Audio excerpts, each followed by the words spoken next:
আসসালামু আলাইকুম প্রিয় চাকরি প্রত্যাশী, আশা করি সকলে ভালো আছেন এবং সুস্থ আছেন। আর আজকে আমি আলোচনা করব 18তম শিক্ষক নিবন্ধনের শেষ সময়ের প্রস্তুতি।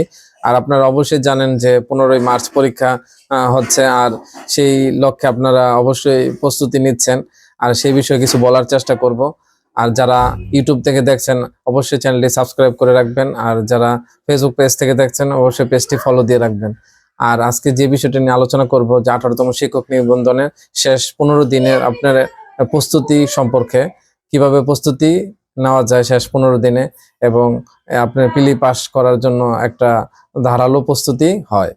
আর সেই লক্ষ্যে আমি প্রথমে বলবো যে আপনারা এই শিক্ষক নিবন্ধনের 5 থেকে 17তম প্রশ্নগুলি অবশ্যই ভালো করে পড়বেন এবং অ্যানালাইসিস করবেন, এবং সেখান থেকে যে টপিকগুলি আসে সেই টপিকগুলি আপনারা নোট করবেন, নোট করে রাখবেন। এবং কি কি বিষয় থেকে আসে, বাংলা কি কি বিষয় থেকে আসছে, ইংরেজি কি কি বিষয়, গণিত এবং সাধারণ জ্ঞান কি কি বিষয় থেকে আসছে, সেই বিষয়গুলো অবশ্যই নোট করবেন।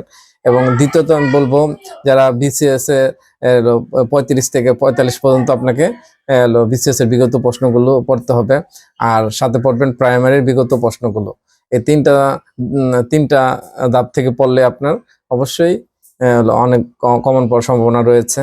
তারপর আমি বলবো যে যে আপনি বিগত যে শিক্ষক নিবন্ধনের প্রশ্নগুলো থেকে যে 4টা বিষয়ের উপর নোট করেছেন, সেই বিষয়গুলো আপনাকে 15 দিনের ভাগ করে রিভিশনে রাখবেন। বেসিক ধরে ধরে 15 দিন আপনি সেই বিষয়গুলো ভালো করে পড়তে হবে। যেমন বাংলা, গণিত, সাধারণ জ্ঞান, ইংরেজি, এই 4টা বিষয় থেকে আপনি অল্প অল্প করে একদিন পড়বেন, দ্বিতীয় দিন পড়বেন। যেমন বলা যায় যে ইংরেজির প্রথম দিনে আপনি রাইট ফর্ম ভার্বস বা কমপ্লিটিং সেন্টেন্স পড়লেন, গণিতে ও সমানুপাত বা অনুপাত করলেন, আর বাংলা থেকে প্রাচীন যুগ বা মধ্যযুগ পড়লেন।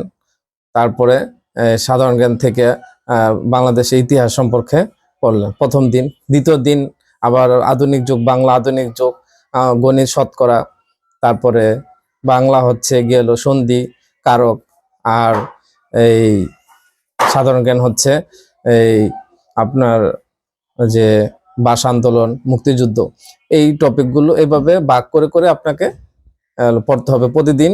এই 15 দিনের একটা রুটিন তৈরি করবেন, এবং 15 দিনের মধ্যে এই বিষয়গুলো আপনি শেষ করে রিভিশন দেওয়ার চেষ্টা করবেন। আর বিগত প্রশ্নগুলো বা শিক্ষক নিবন্ধন, বিসিএস 35 থেকে 45, আর প্রাইমারি বিগত প্রশ্নগুলো, এই প্রশ্নগুলো আর টপিক ওয়াইজ পড়াগুলো অবশ্যই আপনি চালিয়ে যান। এই 15 দিন অবশ্যই আপনাকে পিলিতে কেউ আটকাতে পারবে না আশা করি। আর সেইভাবে আপনি নিয়মিত পড়াশোনা করে যান। আর সেই আশা ব্যক্ত রেখে আপনাদের কাছ থেকে আজকে বিদায় নিচ্ছি। আর যাবার আগে অবশ্যই বলবো চ্যানেলটি সাবস্ক্রাইব করে পাশে থাকবেন। ধন্যবাদ।